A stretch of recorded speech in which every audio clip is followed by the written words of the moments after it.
여러분 안녕하십니까? NWS 내외방송 뉴스를 시작하겠습니다. 조국 법무부 장관 일가가 투자한 이른바 가족펀드 의혹의 핵심 인물인 조 장관의 오촌 조카가 구속됐습니다.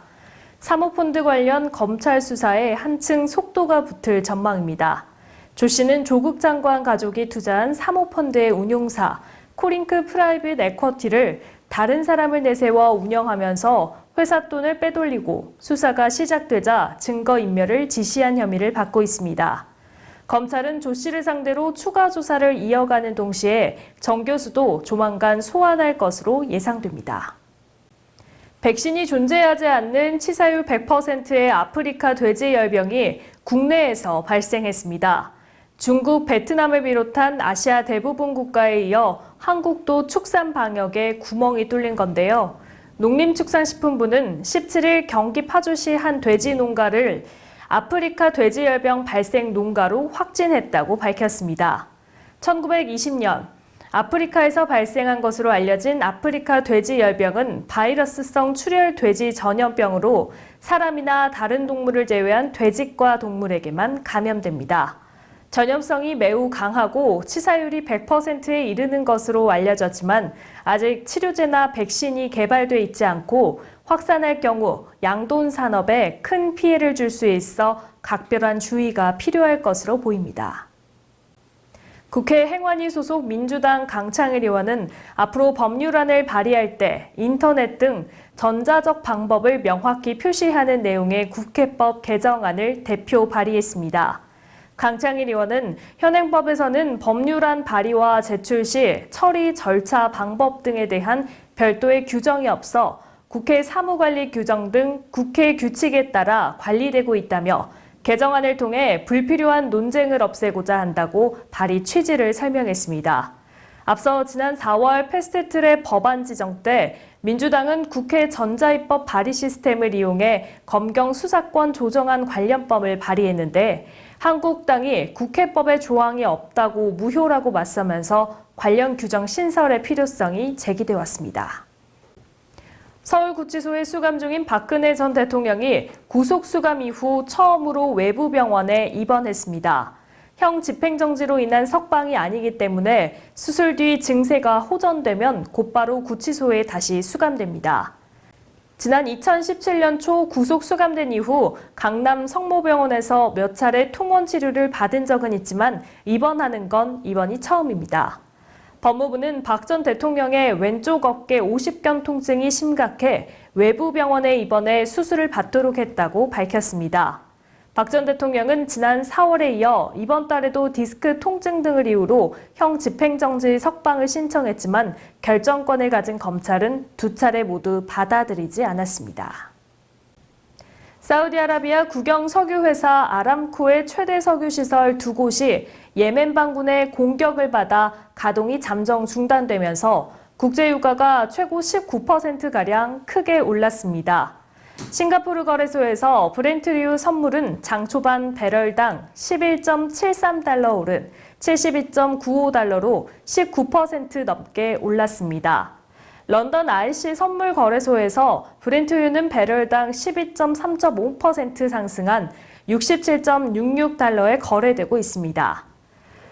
뉴욕 상업거래소에서 10월 인도분 서분 텍사스산 원유 가격도 장 초반 배럴당 63.34달러로 전장보다 15% 이상 급등하며 거래를 시작했습니다.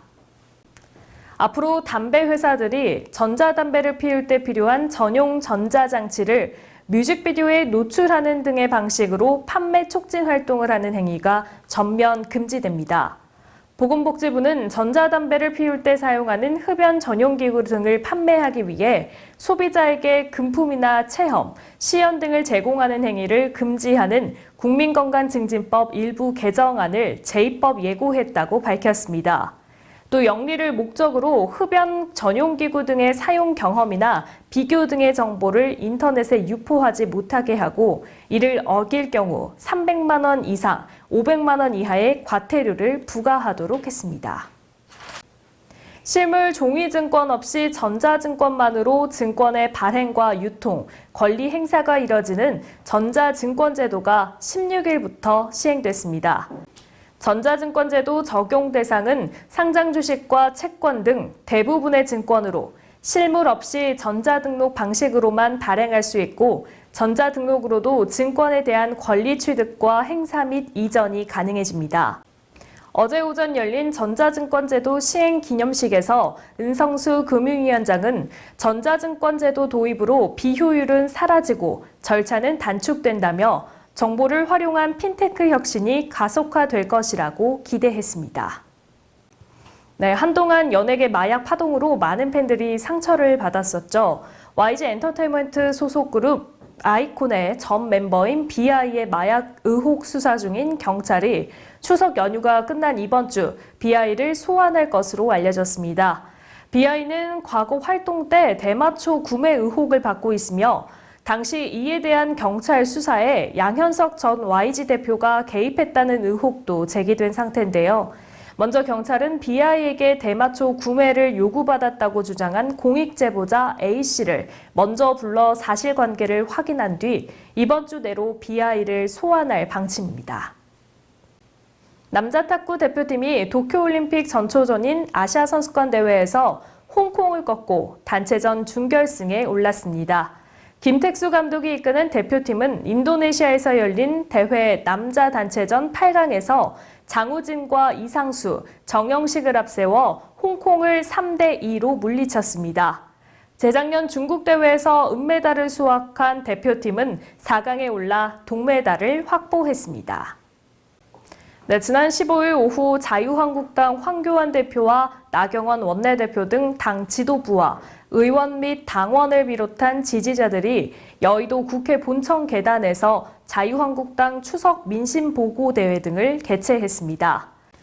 자유한국당 황교안 대표와 나경원 원내대표 등 당 지도부와 의원 및 전국 당원을 비롯한 지지자들은 헌정농단, 조국 파면 등의 구호를 외쳤습니다. 또한 자유한국당 황교안 대표가 16일 오후 청와대 앞 분수대 광장에서 조국 법무부 장관의 파면을 촉구하며 삭발식을 했습니다. 조국 법무부 장관과 청와대의 조속한 입장 표명이 필요해 보입니다. 사우디 석유시설 드론 피폭으로 기름값이 출렁이고 있는데요. 서민 경제에 큰 영향이 없길 바라봅니다. 오늘 뉴스 여기서 마치겠습니다. 시청해주신 여러분 고맙습니다.